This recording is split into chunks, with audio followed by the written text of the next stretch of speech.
Bangladesh Singapore match দিয়ে প্রায় 4.5 বছর পর বঙ্গবন্ধু স্টেডিয়ামে ফুটবল ফিরছে। ফুটবল প্রেমীরা অধীর আগ্রহে অপেক্ষা করছেন গ্যালারিতে বসে হামজা চৌধুরীদের সমর্থন জোগাতে। সেই উত্তেজনার মধ্যেই এবার প্রকাশ পেল এই ম্যাচের টিকিট মূল্য।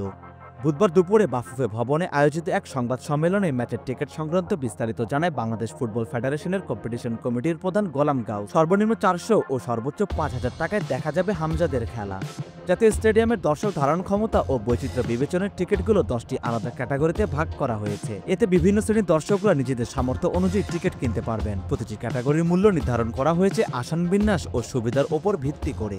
বাফুফে জানিয়েছে টিকিট সংগ্রহ করা যাবে অনলাইন ও অফলাইন দুই মাধ্যমে। টিকিট বিক্রয়কারী প্ল্যাটফর্ম টিকিফাই থেকে সহজে অনলাইনে টিকিট করা যাবে, আর অফলাইনে নির্ধারিত বুথ থেকে সরাসরি টিকিট সংগ্রহ করা যাবে। ফুটবল প্রেমীদের কথা মাথায় রেখে টিকিট বিক্রির প্রক্রিয়া সহজ ও সবার জন্য উন্মুক্ত রাখা হয়েছে। স্টেডিয়ামের নিরাপত্তা ও দর্শকদের সুবিধা নিশ্চিত করতে নেওয়া হবে প্রয়োজনীয় ব্যবস্থাও। এখন শুধু দিন গণনার পালা। গ্যালারিতে গর্জে উঠবে বাংলাদেশ ধ্বনি, ফিরবে সে পুরনো আবেগ। টিকিট হাতে পাওয়ার সঙ্গে সঙ্গে শুরু হবে সেই স্বপ্নের যাত্রা। সারোয়ার সেতু, জিডি স্পোর্টস।